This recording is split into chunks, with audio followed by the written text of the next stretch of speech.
It seems to be an extremely common experience amongst people who don't believe in certain non-scientific concepts to be told by others who do to be more open-minded. This advice is typically based on highly flawed thinking, including an inaccurate understanding of what open-mindedness is. In fact, being open-minded simply means being willing to consider new ideas. Science promotes and thrives on open-mindedness because the advancement of our understanding about the reality in which we exist depends upon our willingness to consider new ideas. Indeed, scientific discovery often requires entirely new ways of thinking. However, not only does believing in certain non-scientific concepts not automatically make you open-minded, it can often lead you to be the complete opposite. A neighbour of mine once noticed a moving lampshade in my front room and said it was a ghost. When I told him it wasn't, he said, "You've got the evidence in front of you," and said I was stubbornly close-minded and had no curiosity. When he'd finished his little outburst, I reached down and switched off the small fan heater underneath the lamp to stop its currents of warm air from moving the shade. It was actually my neighbour who'd had no curiosity in this situation. He'd leapt to an immediate conclusion and dismissed all alternatives. When you label an event supernatural just because it has no explanation that's obvious to you, you'll inevitably misinterpret evidence and make invalid causal connections. You'll eliminate whole realms of alternative explanation before it's even clear which explanations might be appropriate, and that's the very definition of close-mindedness. People who tell others to be more open-minded about so-called supernatural concepts often accompany this advice with one or more personal anecdotes they claim can't be explained. This is another flawed approach. Even if your experience can't be explained, that in no way strengthens the case for any supernatural concept. All it shows is that your experience can't be explained. Trying to suggest that a lack of explanation is evidence that supernatural powers are at work is actually a contradiction. In effect, what it's saying is, I can't explain something, therefore I can explain it. The unexplained is just that, unexplained. Furthermore, although it's quite reasonable to describe an experience and say you can't explain it, telling your audience they can't explain it is senseless, because your audience has no independent access to the events you describe, nor any way of investigating which details you may have missed or edited out. If my neighbour had told other people they had to accept his ghost story because they couldn't explain the moving lampshade, how would anyone be able to agree or disagree without knowing anything about the fan heater? Expecting others just to take your word that you've had a brush with the supernatural is simply unrealistic. Even if I saw someone disappear right in front of me, I'd recognise how unreasonable it would be to expect a complete stranger just to believe me without corroborating evidence, however personally frustrating that might feel. Someone once tried to suggest to me that scientists who ask for evidence before accepting claims are as close-minded as witch doctors. The idea that requiring evidence makes you close-minded is a fallacy. A willingness to consider new ideas doesn't commit you to accepting them unconditionally. If someone you love was lying injured and unconscious, and a complete stranger told you she had some magic powder that will cause instant healing if poured into the wounds, would you just accept this stranger's claim? Would it be close-minded not to let her pour a substance you know nothing about into the open wounds of someone you love? We're all sceptical about some things. If Alfie isn't sceptical about the existence of ghosts, and Beth is, it may be that Beth's experience of other people's flawed evidence and logic has given her strong reasons to be sceptical. Now, if Alfie develops a valid operational definition for what ghosts are supposed to be and produces valid evidence, Beth might one day re-evaluate and accept their existence. But it's important to remember that unless Beth says something like, "Ghosts do not exist," she's made no factual claim requiring justification or indicating a closed mind.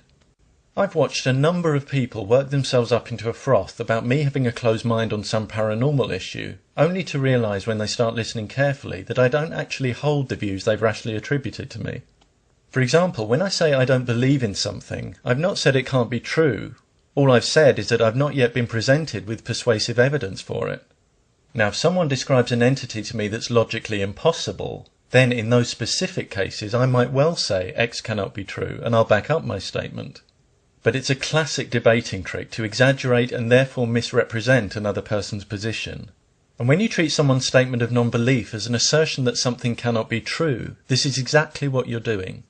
If you have difficulty accepting that other people don't share your beliefs, then that's unfortunate for you, because there's a lot of difference out there.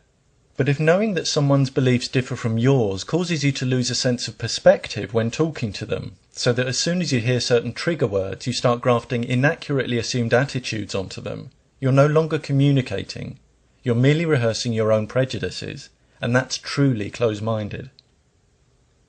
In the course of my life, I've been told to be more open-minded by people who believe in a God but not reincarnation, and people who believe in reincarnation but not gods.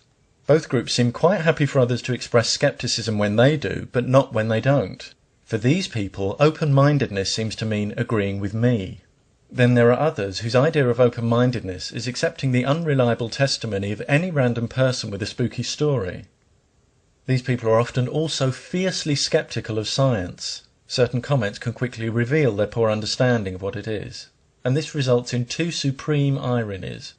One is that they're guilty of exactly the same skeptical attitude they criticize in other people. The other is that what they're reserving their skepticism for is a domain that emphasizes skepticism. In other words, they're skeptical of skepticism. Again, open-mindedness isn't about believing things. So believing in more paranormal things than the next person doesn't make you more open-minded, though it can be a sign that you're more gullible. And despite what some people would have us believe, it's not a virtue to be easily persuaded by people. Those who say it is, and that requiring evidence is close-minded, clearly wouldn't survive one day in a court of law. After all, what does the person with that attitude do in any situation where there's more than one version of events? And is it close-minded to require evidence of someone's guilt before locking them up? These attitudes don't stand up for a moment in the real world. It would be absurd to suggest that we need evidence for everything we're told. When a friend tells us about their day at work, we don't ask them to back up what they say. And we don't stop enjoying films and stories just because they contain incredible events.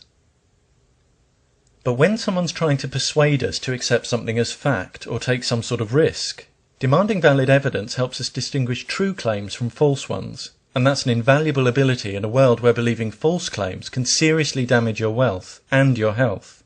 Critical thinking is not incompatible with open-mindedness. On the contrary, it empowers an open mind. Even though demanding valid evidence may lead you occasionally to reject ideas that are poorly supported but nonetheless valid, if and when evidence accumulates for those ideas, an open mind will allow you to reconsider them and possibly dislodge false ideas you'd previously accepted as true. This approach is promoted by science. By contrast, when you have an open mind but demand little or no evidence before accepting things, you leave your understanding of reality much more up to chance.